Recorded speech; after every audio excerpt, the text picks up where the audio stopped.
Bismillahirrahmanirrahim. Assalamualaikum warahmatullahi wabarakatuh. Alhamdulillahirabbil alamin. Wa bihi nasta'inu ala umuri dunya waddin. Wa sallallahu ala nabiyyina wa sayyidina Muhammadin wa ala alihi wa sahbihi ajma'in. Amma ba'd. Kita panjatkan puja dan puji syukur kehadirat Allah Subhanahu wa Ta'ala. Pada kesempatan malam yang berbahagia kali ini, kita masih kembali diberi kekuatan, kesehatan, hidayah serta taufik dari Allah Jalla wa Ala, sehingga kita bisa kembali menghadiri pengajian rutin Asmaul Husna di Masjid Manarul Ilmi di Komplek Pondok Pesantren Tunas Ilmu di Desa Kedung Wuluh, Purbalingga ini. Kita berharap semoga Allah Azza wa Jalla berkenan untuk melimpahkan kepada kita semuanya ilmu yang bermanfaat, sehingga bisa kita amalkan sebagai bekal untuk menghadap kepada Allah Jalla wa Ala. Allahumma amin. Salawat dan salam semoga senantiasa tercurahkan kepada junjungan kita Nabi Agung Muhammad sallallahu alaihi wasallam, kepada keluarganya, sahabatnya, dan umatnya yang setia mengikuti tuntunannya hingga di akhir nanti.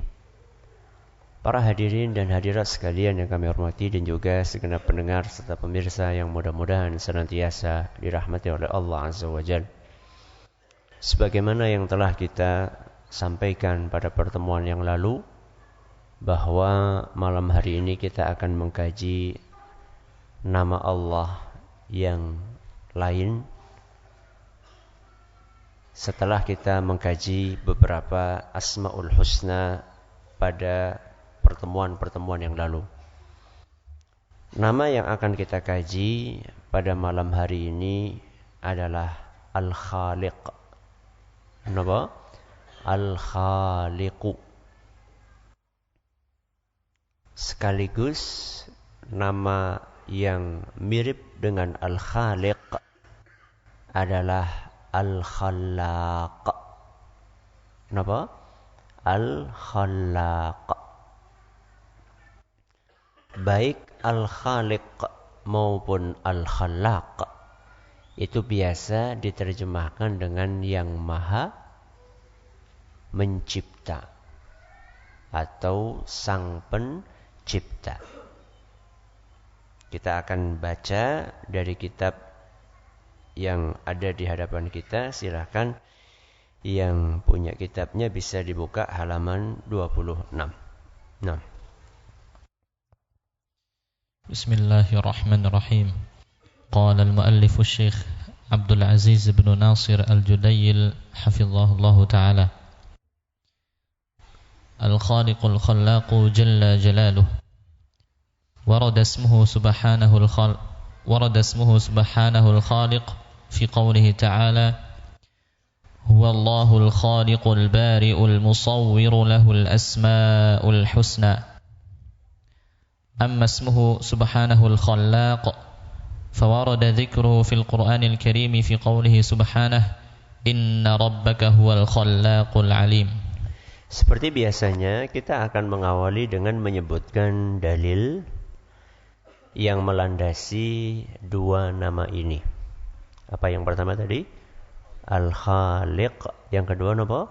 Al-Khallaq. Adapun nama Allah Al-Khaliq itu disebutkan dalam banyak ayat di Al-Quran. Salah satunya adalah di penghujung surat Al-Hasyr.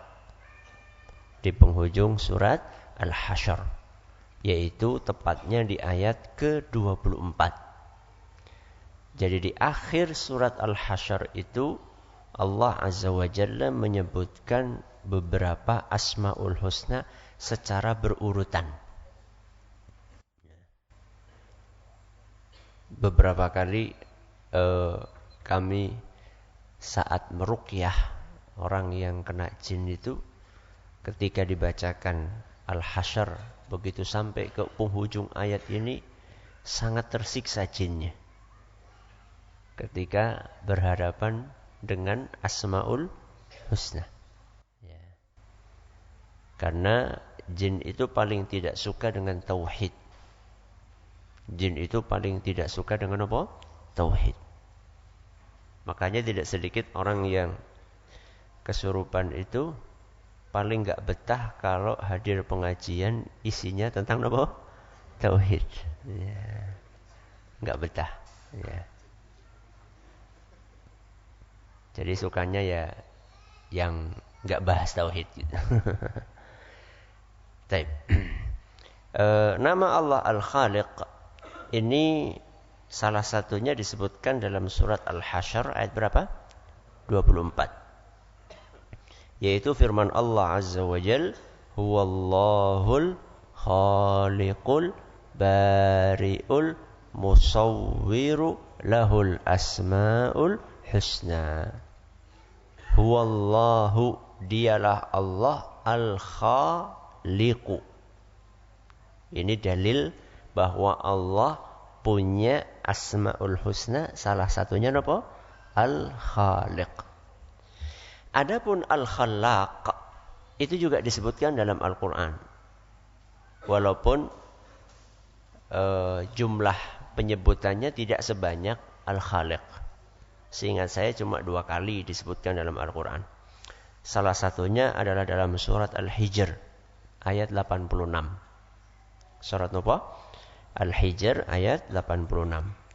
Allah Azza wa Jalla berfirman, Inna rabbaka huwal khallaqul alim. Inna rabbaka, sesungguhnya Rabbmu, huwal khallaqu, dialah al-khallaq al-alim.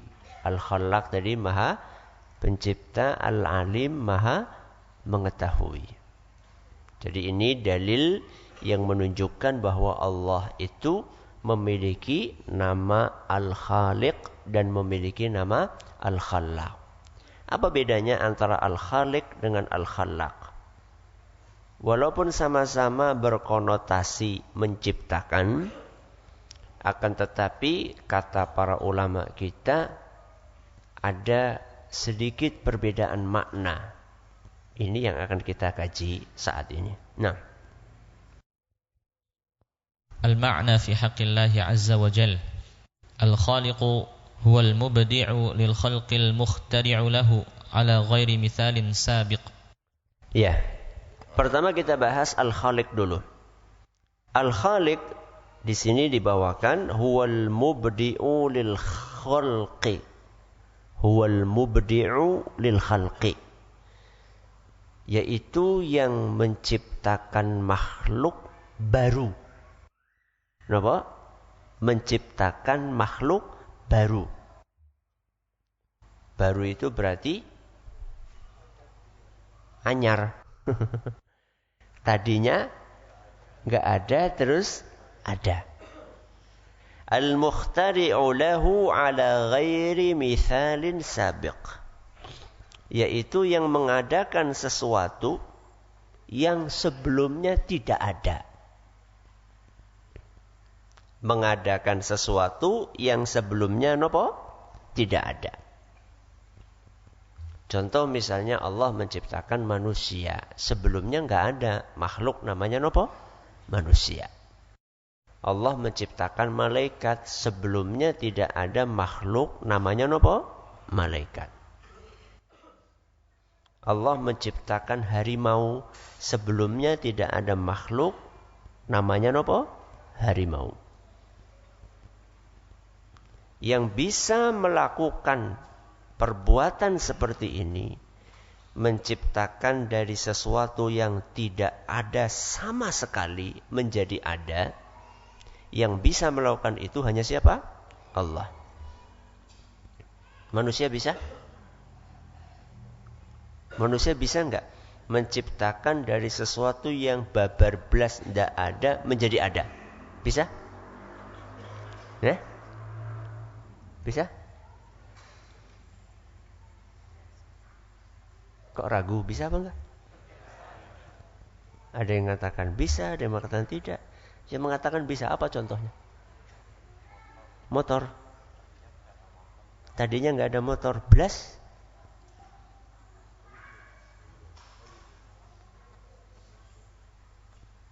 Motor itu bahannya sudah ada.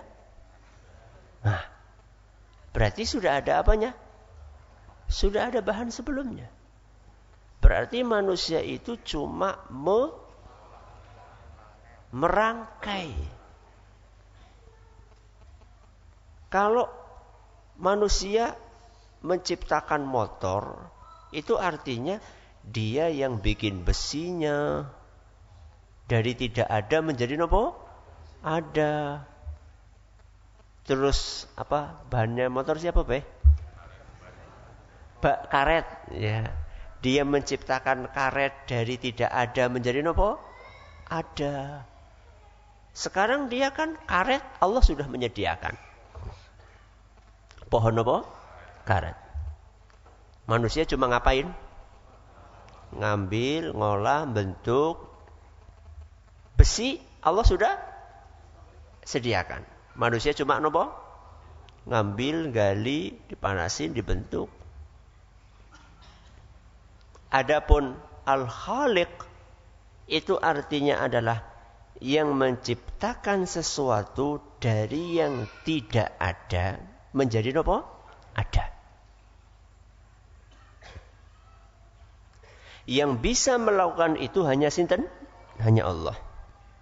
Makanya di dalam ayat Al-Quran surat Fatir ayat 3, surat apa? Fatir ayat 3, Allah Azza wa Jalla berfirman, hal min khaliqin ghairullah. Adakah pencipta lain selain Allah? Jawabannya apa? Ya tidak ada. Tidak ada pencipta lain selain Allah. Nah itu yang menciptakan komputer, menciptakan ini, itu bukan menciptakan. Itu cuma merakit bahan-bahan yang sudah disediakan oleh Allah di muka bumi. Nih, napa? Meja. Apakah tukang kayu menciptakan meja? Bukan. Tukang kayu memanfaatkan pohon yang Allah sediakan, ditebang pakai geraji yang besinya Allah menyediakan. Gerajinya bisa nopo? Bisa berjalan, ya, karena mesinnya diisi dengan bensin apa solar? Di tukang potong bensin apa solar? Lah wis terserah bensin apa solar, itu pun yang nyediakan sinten? Allah. Dia bukan menciptakan meja. Dia cuma merangkai bahan-bahan yang sudah Allah sediakan di muka bumi. Maka Allah Azza wa Jalla berfirman dalam ayat yang lain, tadi surat apa? Fatir ayat 3, dalam ayat yang lain surat Luqman ayat 11. Surat Luqman ayat 11 Allah berfirman, hadza khalqullah. Ini loh ciptaan Allah. Ini loh makhluk-makhluk yang Allah ciptakan. Fa'aruni madza khalaqal ladzina min dunih. Coba kalian tunjukkan kepadaku sesembahan-sesembahan selain Allah itu bisa menciptakan apa? Kalian menyembah Nyi Blorong. Kalian menyembah Nyi Roro Kidul. Apa yang sudah diciptakan oleh Nyi Blorong dan Nyi Roro Kidul? Hadza khalqullah. Ini semuanya makhluk ciptaan Allah, termasuk Nyi Blorong dan Nyi Roro Kidul itu juga makhluk ciptaan Allah Subhanahu wa taala. Nek ana temenan. Kalau ada beneran. Itu pun juga makhluk ciptaan Allah Subhanahu wa taala. Allah Azza wa Jalla saking ingin menunjukkan kepada kita betapa sesembahan selain Allah itu enggak bisa ngapa-ngapain, sehingga tidak layak untuk disembah. Sampai Allah subhanahu wa ta'ala menyampaikan sebuah tantangan. Masya Allah. Allah menyampaikan sebuah tantangan. Apa isi tantangan tersebut? Dalam surat Al-Hajj ayat 73. Surat apa? Al-Hajj ayat 73. Bismillah. Ya ayyuhan nas. Apa artinya? Wahai para manusia. Dhuriba mathalun fastami'u lah. Allah subhanahu wa ta'ala membuat sebuah perumpamaan. Metafor. Allah membuat sebuah perumpamaan, maka perhatikanlah perumpamaan tersebut. Innal ladzina tad'una min dunillahi lan yakhluqu dzubaban walau ijtama'u lah. Sesungguhnya sesembahan selain Allah itu tidak bisa menciptakan walaupun seekor lalat.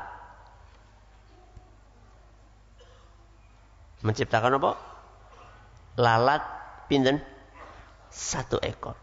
Walau ijtama'ulah. Sekalipun seluruh sesembahan tersebut bersatu padu, bekerja sama, membentuk tim khusus yang diketuai oleh Nyi Blorong dan Nyi Roro Kidul.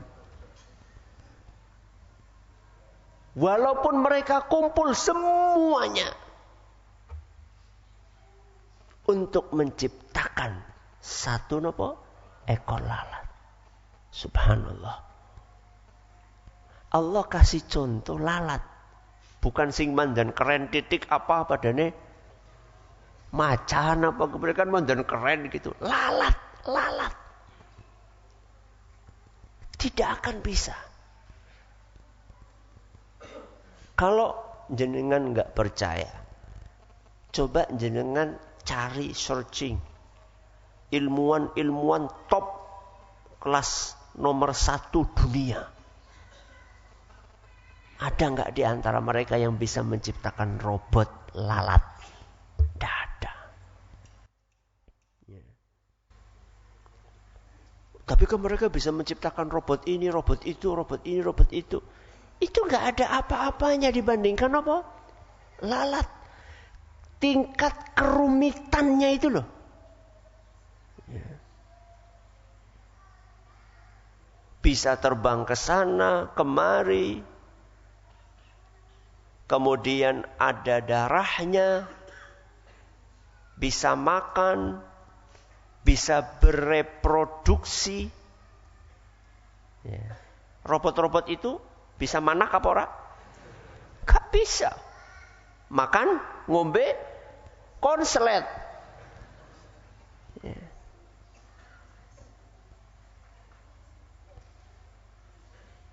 Sehingga yang bisa menciptakan itu cuma siapa? Allah. Dalam surat apa niki, Bang? Al-Hajj ayat 73. Wa iyaslubhumudz dzubabu syai'an la yastanqidhuhu minhu. Seandainya lalat tersebut mencuri, merampas makanan mereka, maka mereka pun tidak akan bisa mengembalikan makanan yang dicuri oleh lalat tersebut. Jadi diturunkan grade-nya. Bikin lalat nggak bisa. Sudah grade-nya diturunkan. Apa tantangannya? Makanan yang diambil oleh lalat tolong dikembalikan. Sakit? Sakit atau betul? Nggak bisa. Panjenengan pernah nggak kecurian panganan oleh lalat? Sering kan? Jenengan bisa melihat berkurangnya makanan tersebut? Nggak bisa kan? Tapi ada nggak yang berkurang? Ada. Kalau nggak percaya pakai nopo? Mikroskop. Ya. Lihat itu. Ana sing cuil itu. Ya. Minta kepada sesembahan selain Allah tersebut untuk mengembalikan makanan yang diambil oleh lalat tersebut. Bisa? Tidak bisa. Berarti sesembahan selain Allah itu gak bisa apa-apalah kok disembah. Ini makna nopo? Al-Khaliq. Sekarang kita pindah ke Al-Khaliq. Apa tadi Al-Khaliq? Yang menciptakan sesuatu dari tidak ada menjadi ada. Baik. Sekarang Al-Khallaq. Al-Khallaq min af'alil mubalaghati min al-Khaliq wa tadullu ala kathrati khalqillahi ta'ala wa ijadih. Al-Khallaq. Sekarang kita mengkaji makna Al-Khallaq. Min af'alil mubalaghati min al-Khaliq wa tadullu ala kathrati khalqillahi ta'ala wa ijadihi. Jadi Al-Khallaq itu adalah yang sangat banyak ciptaannya. Kenapa? Yang sangat banyak ciptaannya. Jadi kalau Al-Khaliq itu menunjukkan kemampuan Allah dari menciptakan sesuatu yang tidak ada menjadi apa? Ada. Kalau Al-Khallaq itu menunjukkan bahwa ciptaan-ciptaan yang dari tidak ada menjadi ada itu jumlahnya sangat banyak sekali. Pinten? Berapa? Tidak terhingga. Kenapa tidak terhingga? Karena segala sesuatu yang menciptakan adalah Allah. Nah, kalau kita disuruh ngitung, berarti sama saja kita disuruh ngitung segala sesuatu. Nggak usah jauh-jauh lah. Isi rumah jenengan itu kathah napa mboten? Isine kathah napa mboten? Botolan wis 20 tahun ya isi ana, Mbok. Ya. Banyak sekali isi rumah kita. Itu saja kita nggak bisa ngitung. Bagaimana kita disuruh ngitung sesuatu yang ada di mana? Alam semesta ini. Gak bisa kita menghitung karena saking apanya? Banyaknya. Allah berfirman dalam surat Ar-Ra'du ayat 16. Surat apa? Ar-Ra'du ayat 16. Qulillahu khaliqu kulli syai'in. Katakanlah sesungguhnya Allah dialah yang menciptakan segala sesuatu. Segala sesuatu yang menciptakan sinten? Allah Azza wa Jalla. Saya kasih ilustrasi. Salah satu ciptaan Allah adalah manusia. Salah satu ciptaan Allah adalah manusia. Dalam sehari Allah itu menciptakan berapa manusia? Atau saya ganti pertanyaannya. Dalam sehari berapa bayi lahir? Tidak tahu, ya sudah. Di Indonesia aja saya. Pinter. Gak tahu. Ya wis nang Kedung Wuluh. Menurut data yang dikeluarkan oleh BKKBN, Badan Kependudukan Keluarga Berencana Nasional. Menurut data yang dikeluarkan oleh BKKBN di Indonesia, setiap hari terlahir bayi 10.000.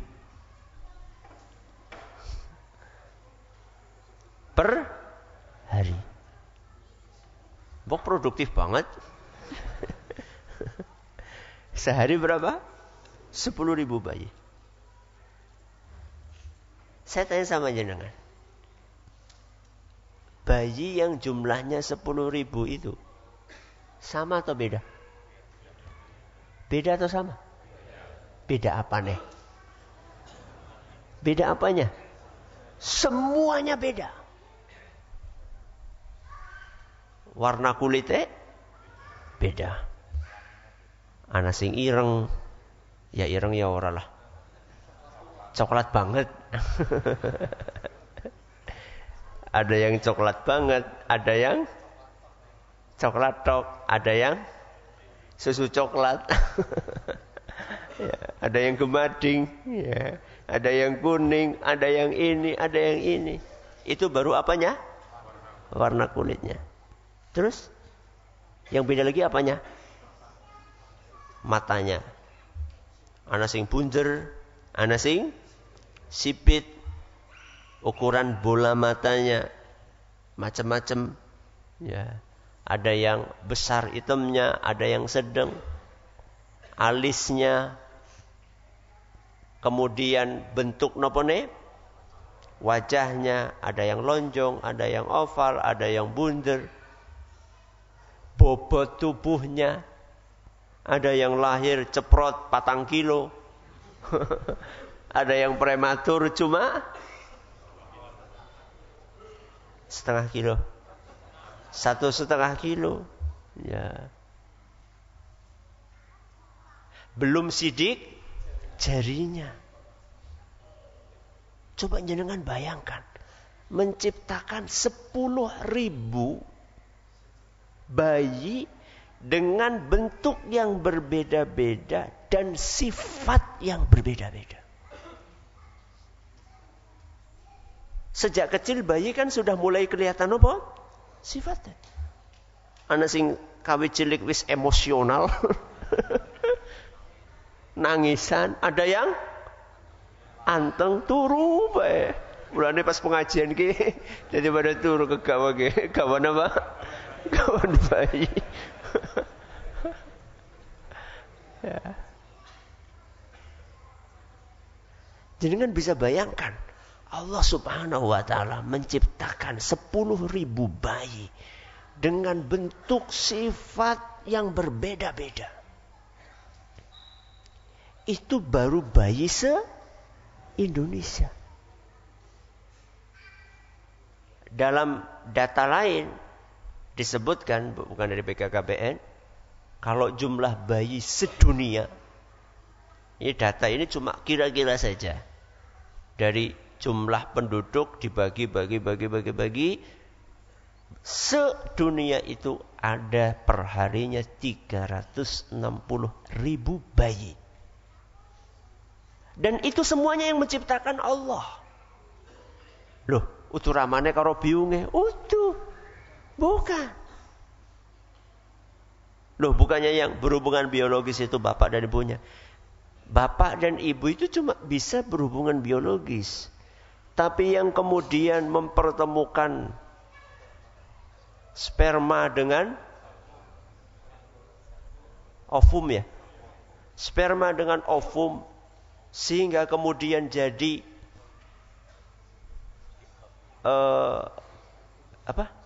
zigot ya.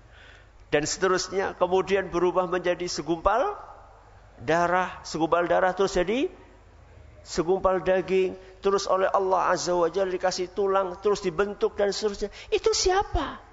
Ibunya? Bukan.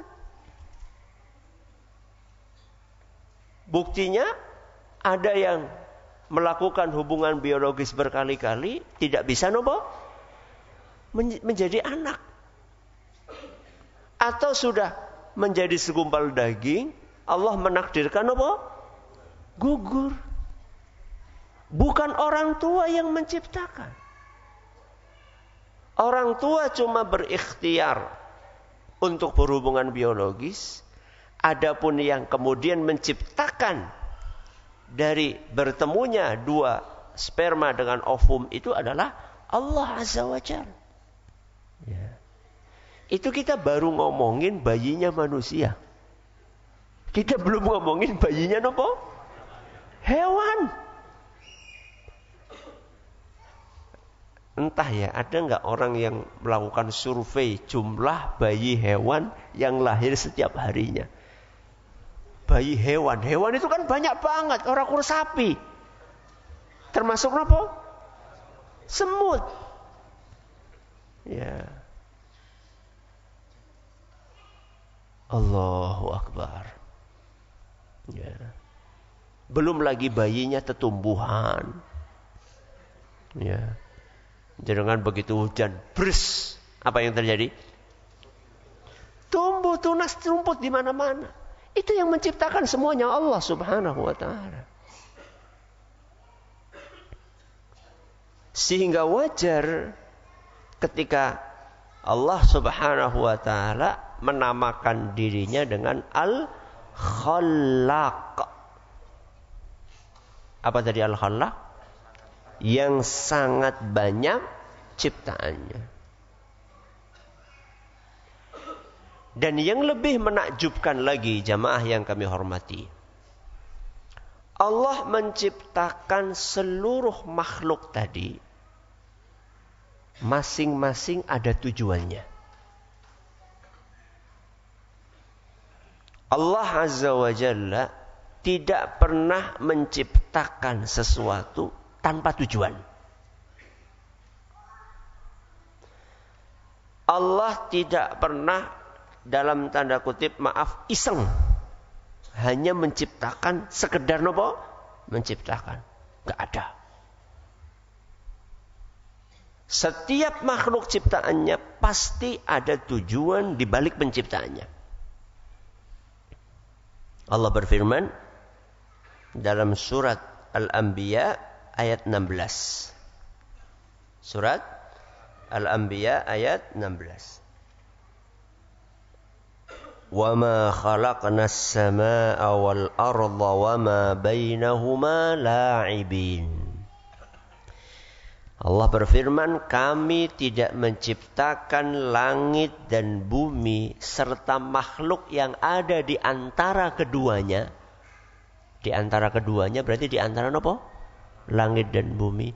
Kami tidak menciptakan itu semua dalam rangka untuk main-main. Beda dengan manusia. Kalau manusia itu menciptakan kadang-kadang cuma nopo bikin-bikin sesuatu cuma main-main iseng. Ya. Kok ngapa gawe gue lah ya iseng bae lah. Daripada apa? Daripada nganggur. Ya. Coba jangan perhatikan orang-orang yang hobinya modif. Modif apa? Ya macam-macam. Modif motor, ya, modif mobil. Coba jangan lihat. Tujuan utamanya apa? Ya hobi. Ya. Jadi setelah bikin, jadi terus disawang gitu. Marem, pirang dina? Seminggu. Setelah itu bosan, ganti maning. Padahal uang yang dikeluarkan itu banyak apa sedikit? Banyak. Jadi saya iseng. Kok iseng lagi? Jadi saya coba cari. Orang itu demi menyalurkan hobi modifikasi motor itu berapa sih duit yang paling banyak yang mereka keluarkan? Bukan miliaran. Ada satu motor dimodifikasi menghabiskan duit 25 triliun. La haula wala quwata illa billah. Pinten? 25 triliun memodifikasi motor satu. Sia-sia atau tidak? Ya sia-sialah. Mendingan gue ngajikan wong se-Indonesia. Cukup enggak tahu saya. Atau bikin masjid kek, atau bikin pesantren. yang bisa mengalirkan apa? Pahala jariah. Allah Azza wa Jalla tidak seperti itu. Allah menciptakan sesuatu pasti ada tujuannya. Sekecil apapun makhluk yang diciptakan oleh Allah. Tengu. Sering saya sampaikan.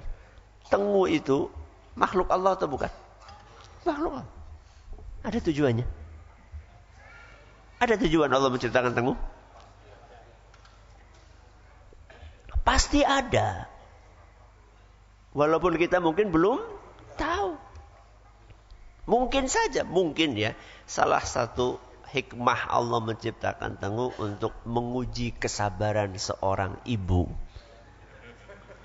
Biasanya si kon goleti sama ibu nih kan. Ramane kan orang sabar. Ngono bae lah. Padahal yang biasa kena itu anak laki-laki. Malah ibu nih si kon goleti. Ya. Semua makhluk. Pernah ada kejadian di sebuah negara. Di negara itu ada kera. Ada komunitas kera. Ya. Ada komunitas kera yang dilindungi oleh negara. Dijaga populasinya supaya tetap ada. Gak lama kemudian dari pihak yang berwenang itu menemukan bahwa di komplek itu ada harimau. Ada apa? Harimau. Akhirnya pihak yang berwenang ini berinisiatif untuk membunuh. Dengan asumsi kalau dibiarkan nanti populasi keranya akan habis. Akhirnya betul. Dibunuh harimau itu. Apa yang terjadi? Yang terjadi populasi kera tidak terkontrol. Tidak terkendali. Karena tidak ada apanya? Karena tidak ada predatornya.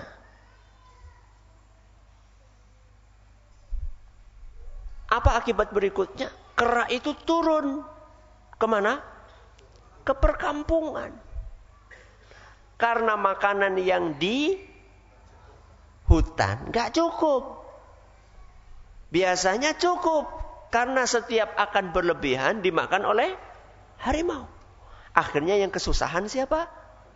Manusia. Sigi gari mateni kerane. Allah menciptakan segala sesuatu ada tujuannya. Manusia berpikir harimau itu rakus seperti manusia. Enggak. Harimau itu paling sehari makan berapa? 1 paling. Nek manungsa kan ya Allah, aspal be dipangan. Ya. Cerita yang lain. Di sebuah negara komunis.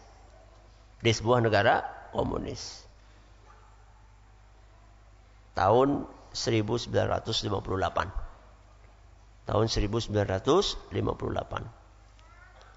Penguasanya memberikan instruksi, memberikan perintah untuk memusnahkan semua burung pipit. Semua burung apa? Pipit. Burung gereja. Dengan alasan burung tersebut mengurangi hasil gandum yang merupakan makanan pokok warga negara itu. Akhirnya betul dilakukan pembunuhan besar-besaran kepada burung pipit.